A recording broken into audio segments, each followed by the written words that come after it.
할렐루야. 언제나 변함없는 사랑과 은혜로 저희와 함께 하시는 우리 하나님을 찬양합니다. 사랑하고 존경하는 우리 세길교회 형제자매 여러분, 오늘도 주일을 맞아서 우리가 정직하고 겸손한 마음으로 하나님의 은혜를 구하고자 이 자리에 모인 줄로 압니다. 여러분을 환영하고 축복합니다. 오늘 우리 감리교회가 기념하는 평신도 주일을 맞으면서 예배를 위해서 주신 하나님의 말씀 로마서 8장은 제가 흔들리는 신앙생활 중에서 가장 의지하는 하나님의 말씀입니다. 바울 사도는 이 말씀을 통해서 구원의 확신과 그 어떤 것으로도 흔들 수 없는 하나님의 위대한 사랑을 선포하고 있습니다. 이 자리에 계신 많은 분들이, 특히 저보다 연배가 많거나 제 연배인 많은 분들이 제가 모태신앙으로 자라왔고 제가 어릴 적부터의 저의 자라는 모습도 보셨을 것이고 또 들으면서 또 저희들을 위해서, 저희 형제들을 위해서 저희 부모님과 함께 기도해 주시고 저희 가정이 어려울 때 또 직접 좋은 말씀으로 또 여러 가지 방법으로 도움을 주셨던 분인 걸로 제가 알고 있습니다. 부모님의 기도 가운데서 자란 저에게 교회는 어린 시절부터 지금 이 시간까지도 제 삶의 가장 큰 배경이고 삶의 환경입니다. 예배도 마치 공기처럼 물처럼 너무 당연한 것이었습니다. 제가 어린 시절, 특히 학창 시절 중고등학교 기억할 때 중고등학교 때 하고 대학 다닐 때 학교에서 집에서 잠자는 시간, 그리고 학교에 가는 시간을 제외하면은 교회가 제가 시간을 가장 많이 보낸 곳이었습니다. 그때는 지금처럼 학생들이 학원에 많이 다니지도 못했고요. 어쨌든 과외도 할 수 없었기 때문에 학교 끝나면 교회로 와서 교회에서 공부도 하고 기도도 하고 친구들과 수다도 떨고 그리고 저녁 식사하기 전까지 집에만 돌아가면 됐으니까요. 교회는 정말로 생활의 터전이었습니다. 그리고 제 가까운 어린 시절의 친구들, 선배들 다 교회에 계셨고 교류할 수 있는 그런 중요한 사회이기도 했습니다. 고등학교와 대학 시절에 제 마음에는 대체로 복음에 대한 호기심과 예수님의 십자가에 힘입어 값없이 받은 그 구원의 은혜에 대한 감사와 즐거움이 가득 차 있었습니다.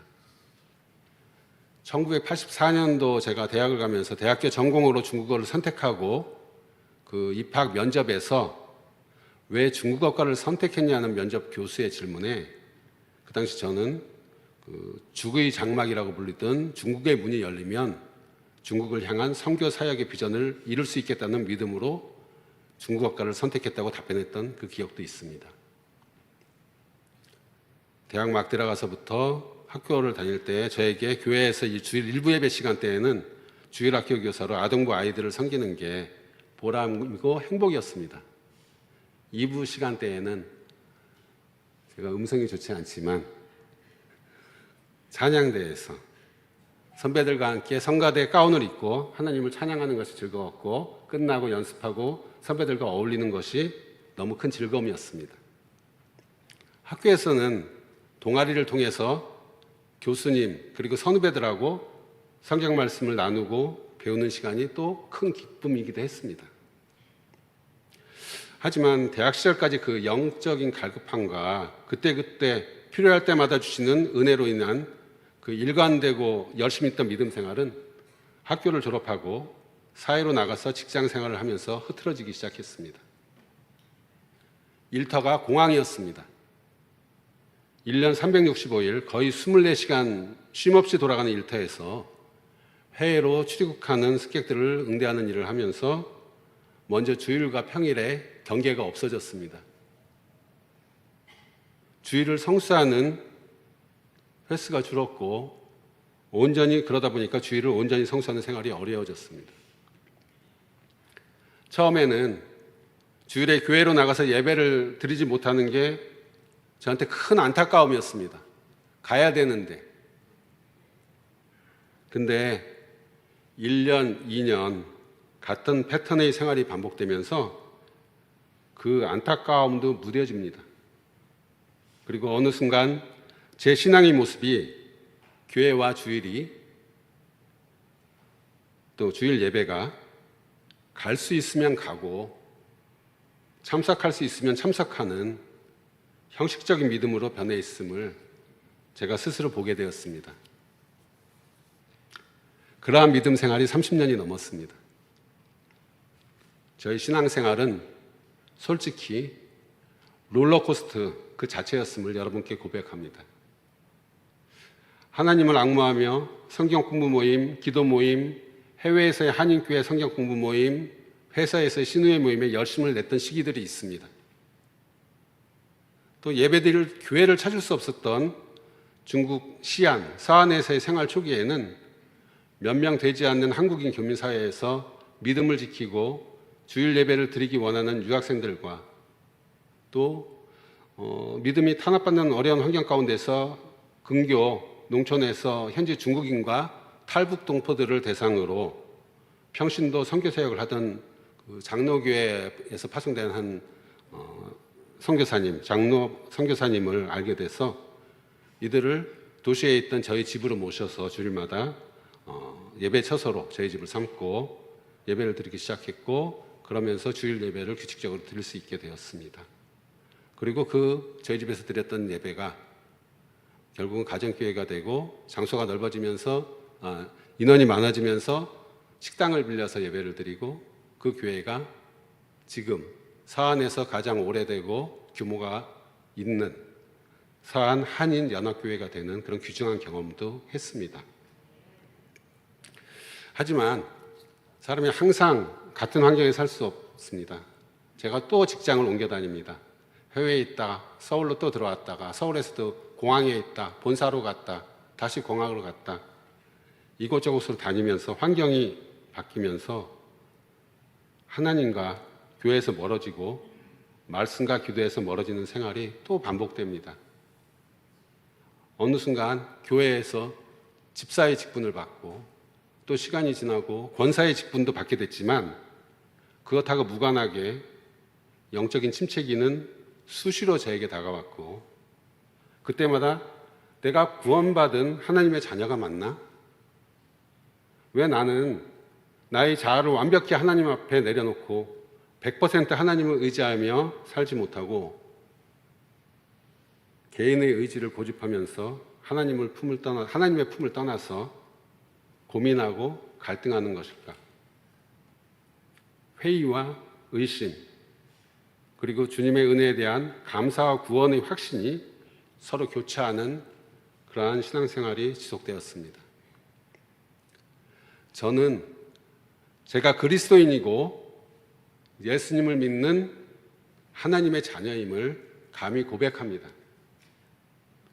하지만 오늘 이 시간에도 저희 믿음 생활이 예전과 비교해서 그 높낮이가 조금 달라졌을지는 모르겠지만 아직도 수시로 오르고 내리고 흔들리는 그러한 과정 중에 있음을 고백합니다.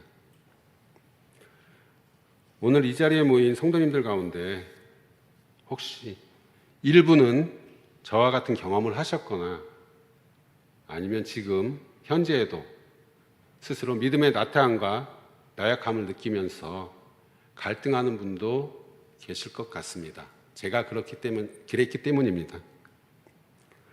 세상 일에 너무 바쁘고 고단해서 또 먹고 사는 문제가 너무 치열해서 하나님과 멀어지고 주일마다 교회에 왔다 갔다 하지만 진정으로 드리는 예배에는 참여하지 못하고 고민하고 괴로워하는 분도 있을 것 같습니다. 저는 오늘 예배 중에 함께 나눈 그 바울 사도의 말씀을 통해서 이 시간이 흔들리는 우리의 믿음이 다시 굳건히 세워지고 잃어버린 구원의 확신과 예수님을 향한 첫사랑이 회복되는 그러한 귀중한 시간이 되기를 주님의 이름으로 소망하며 축복합니다. 이유와 상관없이 우리의 믿음 생활이 나태해지고 나약해질 때 사탄은 틈을 놓치지 않고 찾아와서 끊임없이 우리 마음에 고소하고 정죄합니다. 너의 모습을 봐라. 주일도 제대로 지키지 못하면서 내가 기독교인이냐?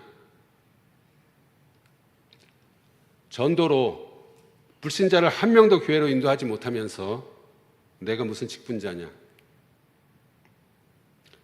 옛날엔 교사에 성가대에 그렇게 열심히 한다고 유난을 떨더니 지금은 남의 눈치나 보고 겨우 몸만 교회에 왔다 갔다 하는구나. 그런 너를 하나님이 기뻐하시겠느냐? 이러한 죄책감과 정죄감에 빠지면, 사로잡히면 우리는 부끄러워서 주님 앞으로 더 나가지 못하고 영적 침체의 늪으로 더 깊이 빠지게 됩니다. 그때 우리는 오늘 함께 읽은 로마서 31절과 32절의 말씀을 한번 소리 높여 선포해야 됩니다. 한번 같이 읽겠습니다. 그런즉 이 일에 대하여 우리가 무슨 말하리요? 만일 하나님이 우리를 위하시면 누가 우리를 대적하리요? 자기 아들을 아끼지 아니하시고 우리 모든 사람을 위하여 내주시니가 어찌 그 아들과 함께 모든 것을 우리에게 주시지 아니하겠느냐? 바울 사도는 선포합니다. 하나님이 우리를 위하시면 누가 우리를 대적하리요? 성도 여러분, 우리가 세상 일에 치여 약해져 있을 때도, 주의를 지키지 못한 안타까움으로 발을 구르고 있을 때에도 하나님은 단 한순간도 우리를 향한 시선을 거두지 않으시고 여전히 우리 편이 되어주시는 줄 믿습니다. 하나님의 사랑은 우리의 열심이나 우리의 행위나 봉사의 유무에 따라 커졌다 작아졌다 하는 조건적인 사랑이 결코 아니기 때문입니다. 하나님은 우리를 구원하시기 위해 자기 아들을 아끼지 않으시고 십자가에 내어주셨습니다. 그 가장 소중한 독생자 예수 그리스도의 생명값을 지불하고 사신 자녀들이 바로 저와 여러분들입니다. 그런 하나님께서 우리가 삶의 무게에 짓눌려 잠시 영적으로 지쳐 있고 나태해져 있다고 우리를 외면하고 버리시겠습니까? 결코 그럴 수 없습니다. 주님은 우리 연약함보다, 우리 실패보다 훨씬 더 크신 분입니다. 우리가 붙들어야 할 것은 내 감정의 뜨거움이나 내 행위의 완벽함이 아니라 나를 위해 아들을 내어주신 하나님의 신실하심 그 자체입니다.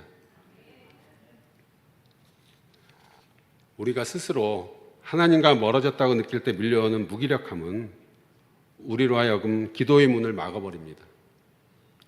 내가 이 모양인데 기도한다고 들으실까? 그 마음이 먼저 들기 때문입니다. 제가 본문 33절과 34절을 읽겠습니다. 누가 능히 하나님께서 택하신 자들을 고발하리요? 의롭다 하신 이는 하나님이시니 누가 정죄하리요? 죽으실 뿐 아니라 다시 살아나신 이는 그리스도 예수시니 그는 하나님 우편에 계신 자요 우리를 위하여 간구하시는 자신이라.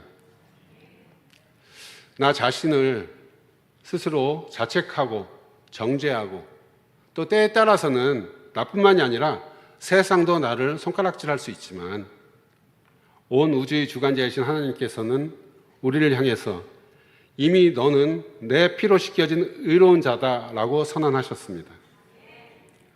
예수 그리스도의 십자가 보혈이 우리 과거의 그 부끄러운 모습뿐만 아니라 지금의 나태함과 혹은 미래의 모든 연약함까지 이미 완벽하게 덮으셨기 때문입니다. 더 벅찬 사실이 무엇입니까? 지금 이 순간에도 그리스도 예수께서 하나님 우편에서 우리를 위하여 간구하고 계신다는 사실입니다. 우리가 피곤해 지쳐 기도가 나오지 않고 탄식하고 있을 때, 주일 성수를 하지 못해서 마음이 무거울 때, 내 구원의 확신이 안개처럼 희미해져 갈 때도 주님은 하나님 보좌 우편에서 저와 여러분의 이름을 하나하나 불러가며 눈물로 중보기도를 하고 계신 줄을 믿습니다.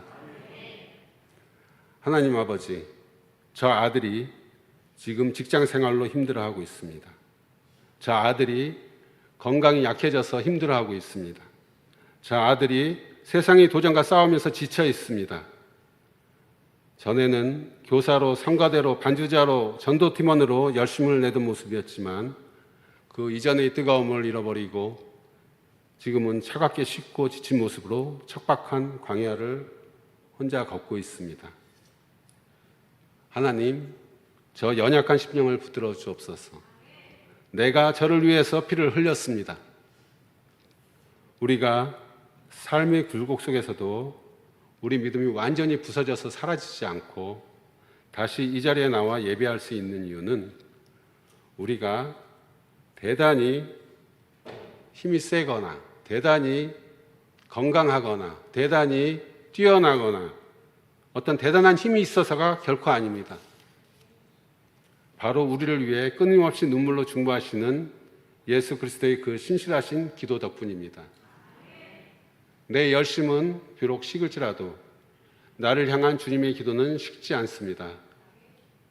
그 주님의 중보를 의지해서 여러분 모두 저와 함께 혹시 있다면 그 정죄감의 자리에서 일어나서 다시 예수님 앞으로 십자가 앞으로 나오시기를 소망합니다. 이제 바울은 복음의 가장 위대하고 압도적인 승리를 선포합니다. 본문 35절입니다. 함께 읽으시겠습니다. 누가 우리를 그리스도의 사랑에서 끊으리요? 환난이나 공고나 박해나 기근이나 적신이나 위험이나 가리랴. 초대교회 성도들이 목숨을 위협받던 외적인 환난뿐 아니라 오늘날 우리가 살아내야 하는 치열한 사회생활 속에서 겪는 그 영적인 공고함, 불규칙한 환경이 주는 영적인 고립감, 또 세상의 그 많은 유혹들, 이 모든 것이 우리를 향한 그리스도의 사랑에서 우리를 결코 끊을 수 없습니다. 우리가 무슨 대단한 의지가 있어서 승리하는 것이 아닙니다. 37절 말씀을 읽어보겠습니다. 그러나 이 모든 일에 우리를 사랑하시는 이로 말미암아 우리가 넉넉히 이기느니라. 바울 사도는 결코 우리가 결단함으로 이긴다고 하지 않으셨습니다.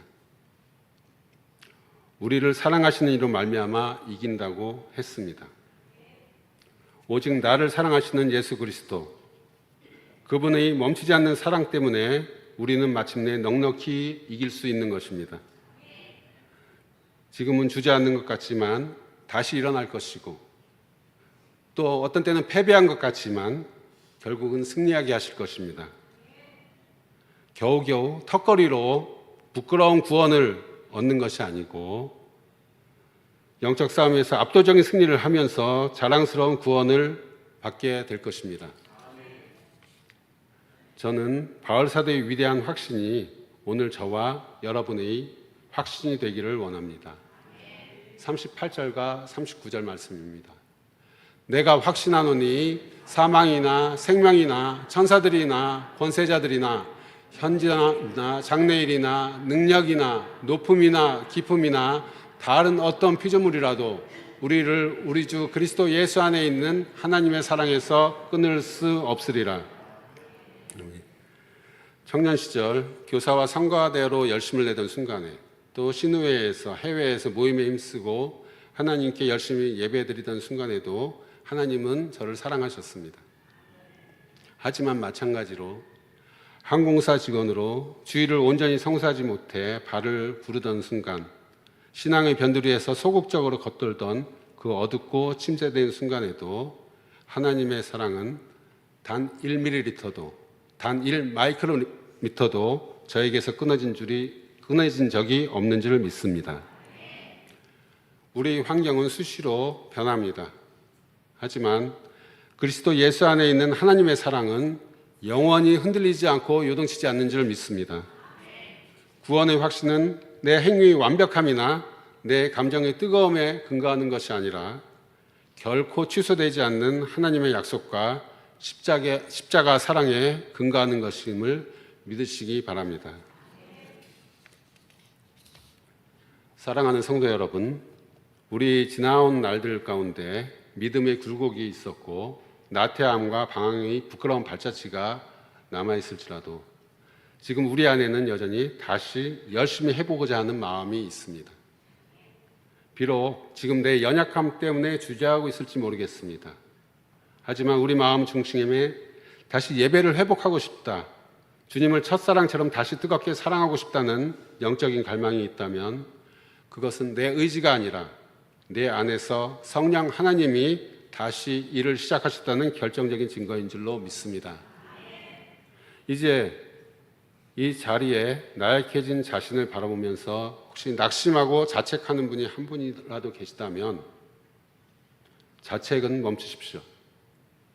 우리 시선을 변덕스러운 나 자신에게서 돌려서 나를 위해 독생자를 아끼지 아니하신 하나님 아버지를 바라보시기 바랍니다.